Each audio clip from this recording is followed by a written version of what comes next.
Dans le passé. Ouah, c'est génial! Ils donnent un jeu par semaine! Et en plus, ils ont vraiment une interface graphique digne de ce nom. Dans le présent. What the fuck?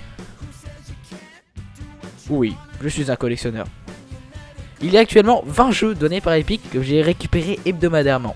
Et oui, je suis le genre de mec à regarder tous les jours pour voir s'il a pas oublié un jeu, voire même plusieurs fois par jour. À part ça, ça faisait plusieurs mois que j'avais des gros problèmes avec Steam, et je me suis dit qu'un petit peu de concurrence avec Epic, ça ferait pas de mal. Et oui, Steam a beau être leaduse. Bref, elle n'est pas vierge de tout scandale. Steam prendrait 30% des développeurs. Steam tuerait le marché des jeux sur PC. Steam monopolise et profite de son statut de leader pour se faire de l'argent. Oui, tout ça. Bon, je vais pas me lancer dans des théories complotistes. La vérité est légèrement différente. Steam a été fondé par des passionnés qui ne voulaient pas faire une plateforme de jeu à la base, mais qui a été ouvert et a permis à des petits studios d'avoir la même place que les grands, sans pour autant devoir produire le jeu en CD. L'Epic Game Launcher a été créé en concurrence à Steam et pour protéger leur petit bébé, Fortnite. Malheureusement, au fil des années, Steam est devenu populaire et s'est mis à monopoliser le marché. Des grands studios se sont mis à créer leur propre launcher comme Ubisoft, Blizzard ou Rockstar, mais ils mettaient leurs jeux quand même sur Steam.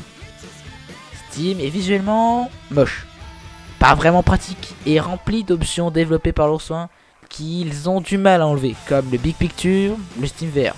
Je dis pas que c'est nul, juste qu'il nous matraque peut-être un petit peu trop pour quelque chose qui ne sera pas utile pour la majorité des gens.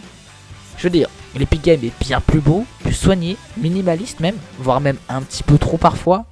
Pas compliqué de faire une match des graphismes quand tu es une des plus grandes entreprises du monde quand même. Comme je l'ai dit avant, j'ai eu pas mal de problèmes avec Steam. Réinstallation de jeu, bug de résolution, optimisation, etc. etc. Avec l'Epic Game, je n'ai eu aucun problème. Bon, en même temps, je dois avoir quelque chose comme 50 heures de jeu sur l'Epic Game. Mais bon, ça est parti sur plusieurs jeux, autrement dit, j'aurais dû avoir plus de bugs que sur un seul. N'est-ce pas Steam? Bon, je vais être honnête. Je préfère Steam. Steam a plus d'options, est plus développé, et a surtout plein de jeux gratuits. TF2, CSGO, Paladin, Destiny 2, ou Dirty Bomb. Tant de jeux qui resteront gravés dans ma mémoire pour toujours, et à jamais. Mais je ne peux m'empêcher de rêver d'un futur meilleur où développeurs de jeux et développeurs de plateformes de jeux s'entendront et feront des jeux ensemble, pour l'un comme pour l'autre. Oui, bon, ok, on a tous le droit d'être rêveurs, ok? En tout cas, merci à vous d'avoir regardé. Ça fait vraiment plaisir de voir que la chaîne décolle. Et c'était vraiment très cool de faire cette vidéo. Petit message aussi à Machel qui m'a aidé à faire dans le passé et dans le futur. J'étais peut-être un petit peu enrhumé dans cette vidéo, mais c'est pas grave. On se retrouve la semaine prochaine pour une nouvelle vidéo. Allez, ciao!